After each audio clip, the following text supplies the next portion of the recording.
Start करें बच्चों? Yes sir. ठीक है बच्चों, तो आज जो है हम लोग एक और नया टॉपिक देखेंगे सेट का।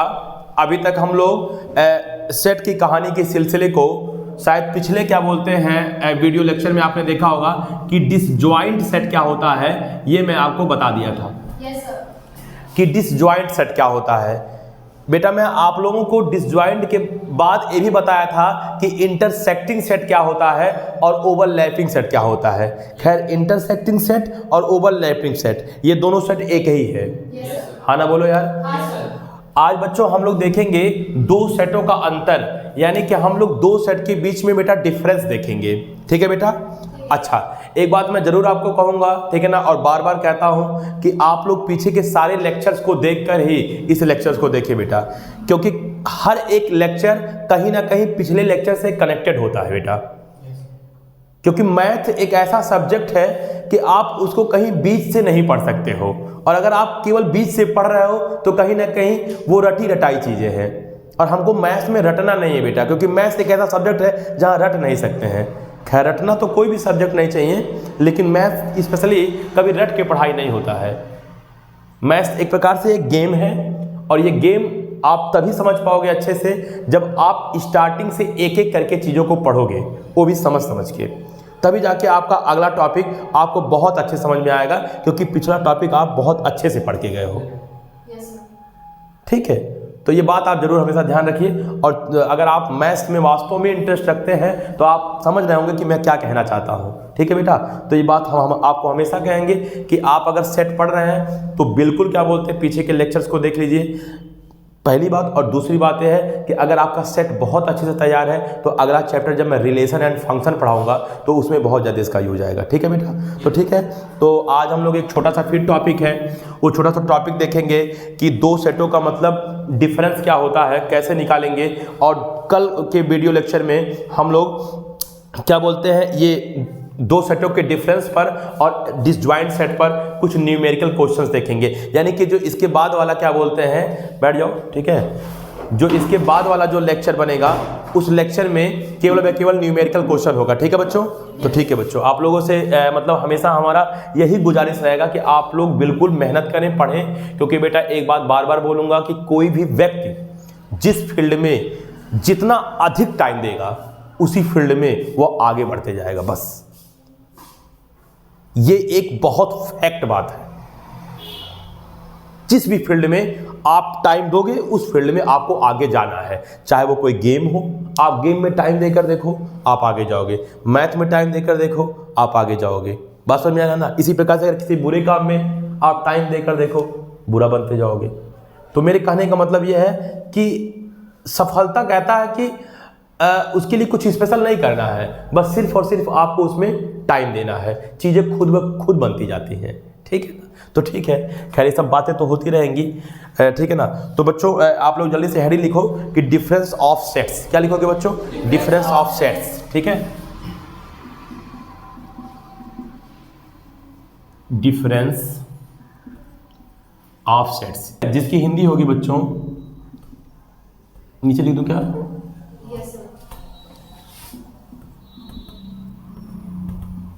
समुच्चयों का अंतर।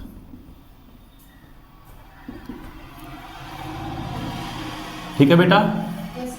तो आज का टॉपिक हमारा है डिफरेंस ऑफ सेट्स, यानी कि समुच्चयों का अंतर। बेटा आप लोगों को बहुत ध्यान से समझना है, चीज़ें टफ नहीं है। बार बार एक बात जरूर कहता हूँ कि सेट का कोई भी कॉन्सेप्ट ऐसा नहीं होता है कि बहुत कठिन होता है। सेट का जो कॉन्सेप्ट होता है वो कन्फ्यूजिंग टाइप का होता है, यानी कि वो आपको कन्फ्यूज हमेशा करेगा। ठीक है?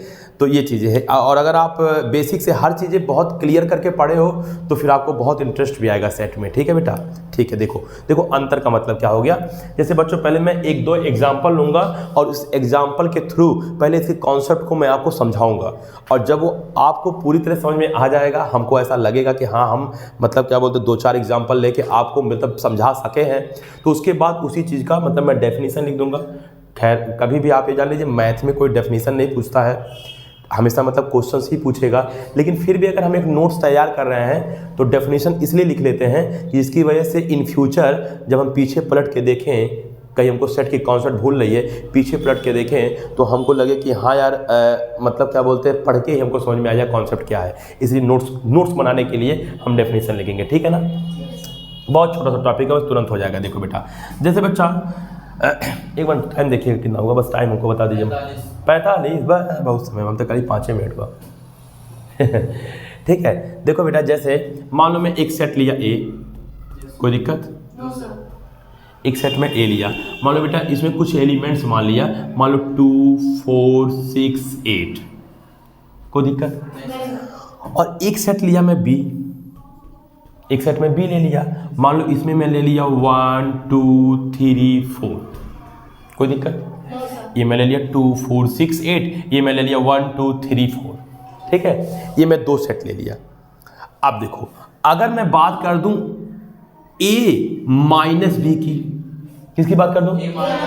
इसका मतलब मैं सेट ए में से सेट बी को घटा रहा हूं, मतलब सेट ए में, ठीक है ना, मतलब सेट ए के और सेट बी में मैं एक अंतर ले रहा हूं। Yes sir. तो बेटा देखो ये कौन सा सेट होगा, बात समझो। अभी मैं इसको प्रॉपर्टी फॉर्म में भी लिखूंगा, लेकिन पहले आप सेट बिल्डर फॉर्म में पहले क्वेश्चन के थ्रू समझो चीज़ों को, क्योंकि कॉन्सेप्ट पहले समझ में आनी चाहिए। देखो a माइनस बी का मतलब ये हो गया बेटा कि हमको इसमें a के सारे एलिमेंट्स लिखने हैं, a के सारे एलिमेंट्स रखने हैं। बात मेरी कंप्लीट नहीं हुई है, लेकिन ऐसे a के एलिमेंट्स नहीं रखने हैं जो b में मौजूद हो। Yes sir. यानी कि a के एलिमेंट्स को रखने हैं, लेकिन अगर वो उन एलिमेंट्स में कोई एलिमेंट्स ऐसा है जो B का एलिमेंट है तो उसको आपको निकाल देना है बस। ठीक है सर। Okay sir. देखो क्या मैं कहना चाहता हूं, अभी इसको और अच्छे से आपको समझ में आ जाएगा। बात समझ में आ रहा है कि नहीं? देखो जैसे बच्चों क्या है कि मान लो यार 2 4 6 8, देखो 2 4 6 8, बात समझो। अभी मैं गलत कर रहा हूं, मैंने A के सारे एलिमेंट्स को रख दिया, लेकिन बताओ इस 2 4 6 8 में क्या चारों में से कोई ऐसा भी एलिमेंट्स है जो B का भी एलिमेंट है? कौन बताओ? 2 और 4, तो 2 और 4 ये दीजिए आप निकाल पहले मैं गलत करता हूं, उसके बाद मैं सही करता हूं, चीजें आपको समझ में आ जाए, क्योंकि गलती करने के बाद जब कोई चीज सीखते हैं तो बहुत जल्दी समझ में आता है। Yes sir. ये कॉन्सेप्ट है नेचर का पहले गलती करो उसके बाद सीखो, ठीक है ना। बात समझ आए? देखो तो बच्चों क्या किया, मैं 2 और 4 को निकाल दिया, इसका मतलब a माइनस बी हो गया 6। अब बताओ ये 6 और 8 किसके एलिमेंट्स है? हाँ, a माइनस बी के तो एलिमेंट्स है, लेकिन अगर मैं इस 6 और 8 को देखूं तो बताओ क्या ये b में मौजूद है? क्या a में मौजूद है? बिल्कुल, इसका मतलब ये a में मौजूद होंगे। तो बच्चों इसको अगर मैं प्रॉपर्टी फॉर्म में लिखूं तो देखो ऐसे लिख सकता हूं, a minus B is equal to property form, मतलब set builder form. Yes sir. पढ़ाया हूं, जाके देखो, तीसरा या चौथा लेक्चर है शायद तो इसको लिखूंगा x सच दैट, इसका मतलब x a माइनस बी के हमारे एलिमेंट्स हैं, लेकिन बताओ ये x किस में बिलोंग करेगा? x बिलोंग्स टू a, बोलो comma x not belongs to b, बस बात खत्म। यानी क्लियर बोल देना, यानी x belongs to a but x not belongs to b। बच्चों अगर इतनी बात अगर आप लिखते, केवल इतनी बात लिखते तो गलती हो जाता। क्यों? क्योंकि हम 2 और 4 भी लिख सकते थे यहाँ पे, क्योंकि देखिए x बिलोंग्स टू a तो 2 4 6 8 सब बिलोंग कर रहे हैं। लेकिन अगर मैं बाद में यहाँ ये बोल दूं कि x not belongs to b, लेकिन x b में बिलोंग नहीं करना चाहिए, तो हमको 2 और 4 निकालना पड़ेगा। हाँ सर। बात समझ आ रहा होगा? हाँ सर। इसी प्रकार से बच्चों, जैसे इसी क्वेश्चन में आपने ये देखा, ठीक है, अगर सपोज दैट मैं, चलो ये तो हो गया आपका, ठीक है ना, सेट बिल्डर फॉर्म में a माइनस बी, लेकिन किसी ने कह दिया आप b माइनस ए बताइए। देखिए वीडियो में यहाँ तक आ रहा है क्या नीचे? Yes sir. अगर मैं बोलूं कि हमको सेट a में से b को नहीं निकालना है, बल्कि b में से किसको निकालना है? A को। तो बताओ, देखो b में से a को निकालना है ना, इसका मतलब b में a के जितने एलिमेंट है निकाल दीजिए। Yes sir. समझ रहा हो ना? b में a के जितने एलिमेंट है निकाल दीजिए, वही जो सेट मिलेगा वो b माइनस ए होगा। जैसे अब बताओ b माइनस ए, पहले देखो, पहले b को लिख लो 1 2 3 4, क्या लिख लो? 1 2 3 4। ये तो था b, यस सर। बस समझा रहा हूं मैं, ये नहीं कि आप ऐसे बार बार लिख लोगे अपने कॉपी में, ये मैं समझा रहा हूं क्या है। देखो b के एलिमेंट लिख लिया, लेकिन बताओ किसके एलिमेंट को निकालना है? A के। अब बताओ a का एलिमेंट 2 4, 2 और 4, यानी 2 और 4 Yes, sir. आप निकाल दीजिए। तो ये जो बचा बच्चों 1,3, ये हो गया क्या, b माइनस ए। Yes, sir. अब बताओ a माइनस बी क्या आया था, बताओ 6,8। बात समझ आ रहा है कि नहीं बेटा? Yes, sir. तो बेटा अगर मैं इसको प्रॉपर्टी फॉर्म में लिखूं तो ऐसे लिख सकता हूं b minus A is equal to x such that 1 और 3 बताओ किस में बिलोंग कर रहे हैं? B से इसका मतलब x belongs to b, Yes, sir. लेकिन x not belongs to A. बेटा आपको समझ में बात आ गया होगा। Yes, sir. आपको दो सेटों का डिफरेंस कैसे लेना है समझ में आ गया होगा। हाँ, sir. Yes, बोलो। हाँ, sir. इसका मतलब बच्चों अगर कहीं लिखा हो m, एक सेट m हो, दूसरा सेट n हो, हाँ, sir. अगर मैं माइनस करूं, क्या कर दूं? Minus. माइनस कर दूं, तो बच्चों इसका मतलब m के एलिमेंट्स तो होंगे, लेकिन उन एलिमेंट्स को निकाल देना है m में से जो n में भी मौजूद हो। Yes, sir. बात समझ आ रहा है कि नहीं आ रहा? तो बच्चों ऐसे करेंगे डिफरेंस, बस डिफरेंस की यही कॉन्सेप्ट है। लेकिन बेटा इस पे क्वेश्चन बहुत अच्छा बन सकता है। मतलब ये सिर्फ डिफरेंस था इतना, लेकिन इस पे क्वेश्चन बहुत अच्छा बन सकता है। जैसे बच्चों देखो, अभी मान लो मैं कह दूं A यूनियन B, फिर माइनस B इंटरसेक्शन C, ऐसा कुछ बोलूं तो बताओ इसका मतलब पहले यूनियन लेना है, फिर इंटरसेक्शन लेना है, फिर माइनस करना है, जो भी आए रिजल्ट। Yes, sir. कभी कभी रिजल्ट ऐसा भी हो सकता है कि रिजल्ट में फाई आए। इधर देखिए, दो सेट्स 1 और 2, और इसमें क्या बचेगा बताओ? 4, बस।